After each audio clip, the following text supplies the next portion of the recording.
এখন পর্যন্ত নির্বাচনের স্পষ্ট রোডম্যাপ ঘোষণা না হওয়ায় রাজনৈতিক দলগুলোর মধ্যে অস্থিরতা তৈরি হয়েছে বলে মন্তব্য করেছেন জামায়াতে ইসলামীর নায়েবে আমির ডাক্তার আব্দুল্লাহ মোহাম্মদ তাহের।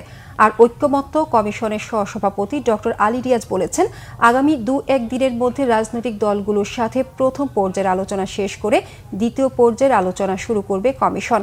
রবিবার সকালে জাতীয় সংসদ ভবনের এলডি হলে ঐক্যমত্য কমিশনের সাথে প্রথম পর্যায়ের আলোচনায় দ্বিতীয় দফার বৈঠকে বসে 11 সদস্যের জামায়াত ইসলামী বাংলাদেশের প্রতিনিধি দল। এ সময় দলটির নায়েবে আমির ডাক্তার আব্দুল্লাহ মোহাম্মদ তাহের শুভেচ্ছা বক্তব্যে অভিযোগ করেন, নির্বাচনের আগেই তার দলের লোকদের উপর হামলা হচ্ছে, তাই নির্বাচন যত দেরি হবে পরিস্থিতি ততই খারাপ হবে। নির্বাচন কমিশনের কিছু কাজে প্রশ্ন উঠেছে উল্লেখ করে তিনি সরকারকে এই ব্যাপারে নজর দেওয়ার আহ্বান জানান।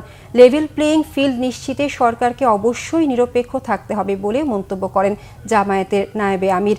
কমিশনের সহসভাপতি ডক্টর আলী রিয়াজ বলেন, সব রাজনৈতিক দল এখন পর্যন্ত আন্তরিক, আশা করা যাচ্ছে দ্বিমত বিষয়গুলো নিয়েও একটা সমাধানে আসা যাবে।